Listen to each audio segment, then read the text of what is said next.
So UFC Fight Night Blanchfield vs. Barber is only a few days away, and the card seems to be falling apart at the absolute seams, guys, if I'm being truthful here. Ramiz Brahimaj was meant to face Oban Elliott on the prelims of the event, and Billy Ray Goff was fighting Seok Hoon Ko in the feature fight of the card. Both Oban Elliott and Seok Hoon Ko have now had to pull out of their fights for whatever reason, and were now put on the June 21st card, which is UFC Baku in Azerbaijan, which just doesn't make much sense to me in my opinion. Now, instead of cancelling both these fights altogether, they decided to have Billy Ray Goff and Ramiz Brahimaj face off now in what I assume to be the new feature fight of the card. And this is not where it even ends here, guys, because not even an hour and a half ago, at the time of writing this script for the video, Markel Medeiros pulled out of his fight with Balaji Oki, and Balaji Oki has a new short notice replacement opponent in Michael Aswell. The card has a total of 4 pullouts altogether on it, since Jeremiah Wells was replaced by Trevin Giles as well, not even a week ago. And I'll make a quick point before I even get into my prediction for both of these fights, guys,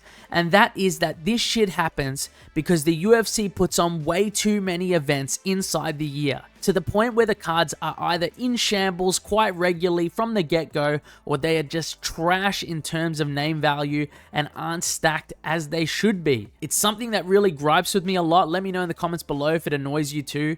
But regardless, guys, that's enough of my own personal issues with the UFC. Let's finally get into the predictions and breakdown for each of those short notice fights here on the card. By the way, guys, if you also want me to start making these videos pretty consistently whenever there's short notice changes or additions to the card, please leave a like on the video, and also please subscribe to the channel if you're not already.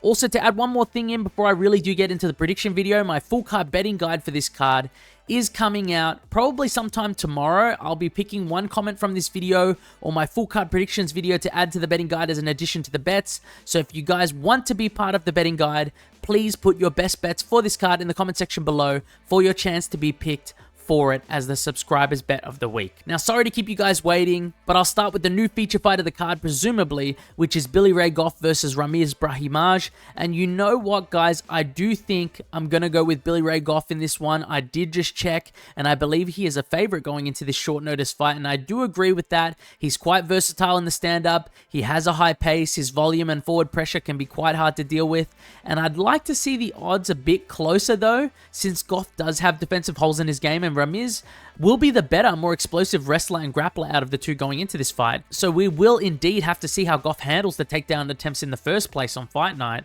but I do think his grappling should be good enough to at least defend himself on the ground and get back to his feet. And once this fight is on the feet, I think Goff does hold that advantage, since his output and versatility compared to Brahimaj's is a level above. The one thing I was about to bring up before I forgot was Brahimaj has got some decent boxing, and if it does turn into some sort of brawl, he has shown he can pack some power in his punches.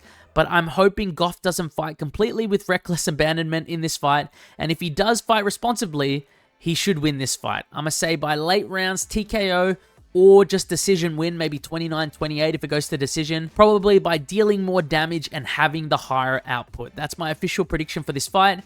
And now to move on to the second short notice replacement fight, we've got Balaji Oki versus Michael Aswell. And sorry about not having the odds on screen, guys, since this was just announced, and as I write my notes for the script for this video, Tapology didn't even have the fight updated yet, and the odds for the matchup aren't even out either. But regardless, I don't need both of those things to make a prediction on the fight anyway. This fight, though, is actually pretty interesting. Michael Aswell is taking this fight on 4 days' notice, pretty much no time to prepare for a UFC debut.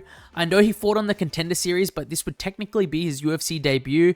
But as far as what I'm reading about him, he had a fight scheduled for June the 22nd against Cameron Graves at Fury FC. So he was in a training camp. He was training to fight in only 3 weeks' time from now. The guy won't be in his worst shape, but he won't be peaking just right for this fight. And also, if you haven't seen my original prediction for this fight, I actually was going to pick Markel Medeiros to beat Balaji Oki as the underdog, since I thought that the footwork and outboxing type striking was going to cause issues for Balaji Oki. And I do think that Michael Aswell will cause some sort of issues for Oki in this fight. I do think his boxing is quite solid, but I also do think that this is a solid step up in competition for Michael Aswell.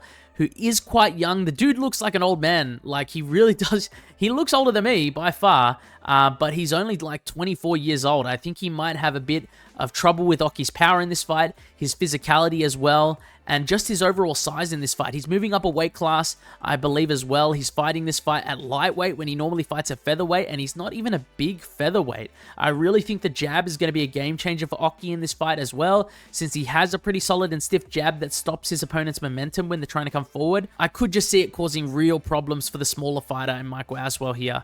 And that's mainly because something I've watched from Michael Aswell is that he has a lot of punches in not that long of combinations. The large majority of the time, it stays as a 2 or 3 punch combination, revolving around the 1-2, so very straight punches.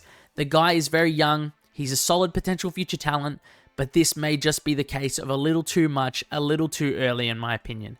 The odds should be a little bit closer since Balaji Oki hasn't been winning crazy dominantly, and he did just get finished by Chris Duncan in his last fight, but I do agree with him being the favorite going into this fight. I'm going to say Balaji Oki by 3rd round TKO or decision win. That's my official prediction for those 2 fights on the card. Like I said already, I'll be posting my betting guide for the card sometime tomorrow, so stay tuned for that, guys.